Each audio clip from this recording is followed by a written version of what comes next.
બોલો સ્વામિનારાયણ ભગવાનની, શ્રી હરિકૃષ્ણ મહારાજની, શ્રી રાધારમણ દેવની. કૃષ્ણાય વાસુદેવાય હરયે પરમાત્મને પ્રણતઃ ક્લેશનાશાય શ્રી ગોવિંદાય નમો નમઃ. આરાધ્ય ઈષ્ટ સ્વરૂપ ભગવાન શ્રી હરિકૃષ્ણ મહારાજ લક્ષ્મીનારાયણ આદિદેવોના શ્રી ચરણોમાં વંદન. પવિત્ર ચૈત્રી સમયા અંતર્ગત ભગવાન શ્રી વેદવ્યાસજી રચિત દિવ્ય શ્રીમદ ભાગવત શાસ્ત્ર, એમના યશસ્વી વક્તા સદગુરુ શાસ્ત્રી સ્વામી પૂજ્ય નારાયણ ચરણદાસજી સ્વામી આ દિવ્ય સભામાં ઉપસ્થિત આપણા આચાર્ય મહારાજ શ્રી, એમના ચરણોમાં વંદન. સમયાના પ્રેરક એવા સત્સંગ મહાસભાના પ્રમુખ પૂજ્ય સદગુરુ શાસ્ત્રી સ્વામી નવતમ પ્રકાશદાસજી સ્વામી, મુખ્ય કોઠારી સ્વામી પૂજ્ય દેવપ્રકાશ સ્વામી, વ્યાખ્યાનમાળાના વક્તાશ્રી, ઉપસ્થિત તમામ બ્રહ્મનિષ્ઠ સદગુરુ સંતો, આપ સૌ વાલા ભક્તોને જય સ્વામિનારાયણ. અતિ અદ્ભુત કથાનો દોહર શરૂ હતો. દામોદર લીલાની કથા હતી. ભગવાન વ્યાસજી એ એવું કહે છે કે આ કથા એનું કોઈ શ્રવણ કરે, આ કથા સાંભળે, આ કથાનું મનન કરે, એનો નિધિધ્યાસ કરે તો સહજ એને ભગવત સ્વરૂપમાં પ્રેમ થાય.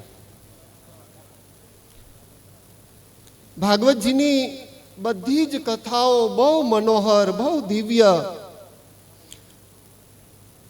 પણ દામોદર લીલાની કથા એટલે સ્વયં ભગવાન એવું કહે છે, આગળ કથા આવશે, કે જ્યારે ભગવાન વ્રજ છોડી અને મથુરા તરફ ગમન કરે છે, છેલ્લે માતાને બાલ પ્રભુ કૃષ્ણ મળવા જાય છે, વંદન કરે છે અને કહે છે કે હે માં, હું વ્રજમાં જાઉં છું. ત્યારે ભોળી ભાલી એવી માં યશોદાએ ભગવાનની આગળ કોઈ દિવસ ન માગ્યું. આજ માં યશોદાએ એવું કહે છે કે લાલા, આજ સુધી મેં તારી પાસે કશું જ માગ્યું નથી, પણ હું આજ તારી પાસે એવું માગું છું. શું જોઈએ છે માં? ત્યારે ભગવાનને માં યશોદાએ એવું કહે છે કે હે લાલા, મારા જીવનમાં મને નથી સાંભળતું કે મેં તને ક્યારે આક્રોશથી કંઈ કહ્યું હોય, પણ મારી બહુ મોટી એક ગલત ફહેમી, મારી બહુ મોટી એક ભૂલ કે મેં તને દોરડાથી બાંધ્યો. લાલા, આ વાત તારા જીવનમાંથી તું સદૈવને માટે ભૂલી જજે. ત્યારે અખિલ બ્રહ્માંડના નાયક એવા ભગવાન કૃષ્ણ એવું બોલ્યા છે કે માં, આ જગતમાં હું બધું જ ભૂલી શકું, પણ તે મને દોરડાથી બાંધ્યો ને, આ વાત હું ક્યારેય નહીં ભૂલું. આ વાત મારાથી ક્યારેય ન ભૂલાય. શું કામ? કે માં, આ જગતમાં મને બાંધનાર કોઈ નથી, અને હું બંધાયો હોય ને તો માં માત્ર ને માત્ર તારા પ્રેમના કારણે બંધાયો છું.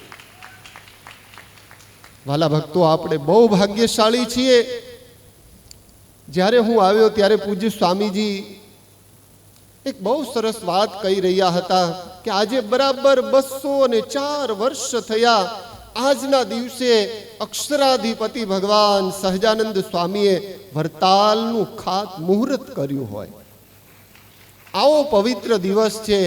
આપણા સૌના પ્રાણ આધાર ભગવાન શ્રી હરિકૃષ્ણ મહારાજ, શ્રી લક્ષ્મીનારાયણ દેવ એની ધ્વજાજીની નીચે બેસી પવિત્ર શ્રીમદ ભાગવતજીનું આપણે સૌ સાથે બેસીને રસપાન કરીએ છીએ. ત્યારે આ દિવ્ય મહોત્સવમાં જે યશસ્વી યજમાન શ્રીઓએ સેવા કરી છે એનું ભગવાન શ્રી લક્ષ્મીનારાયણ દેવ હરિકૃષ્ણ મહારાજ, જુનાગઢવાસી ભગવાન મહાપ્રતાપી શ્રી રાધારમણ દેવ સિદ્ધેશ્વર મહાદેવજી ભગવાન દ્વારિકાધીશજીએ સર્વ પ્રકારે મંગલ કરે. સમગ્ર અમારા જુનાગઢ ટેમ્પલ બોર્ડ વતી અમારા વડીલ પૂજ્ય કોઠારી સ્વામી દેવનંદન દાસજી સ્વામી, અમારા ચેરમેન શ્રી પૂજ્ય પીપી સ્વામી, મુખ્ય મહંત સ્વામી પૂજ્ય ધર્મકિશોર સ્વામી, મારા ગુરુજી શાસ્ત્રી સ્વામી ચંદ્રપ્રસાદ દાસજી સ્વામી, તમામ સદગુરુ સંતો વતી આપ સૌને ફરી ખૂબ હેતથી ભાવથી જય શ્રી સ્વામિનારાયણ.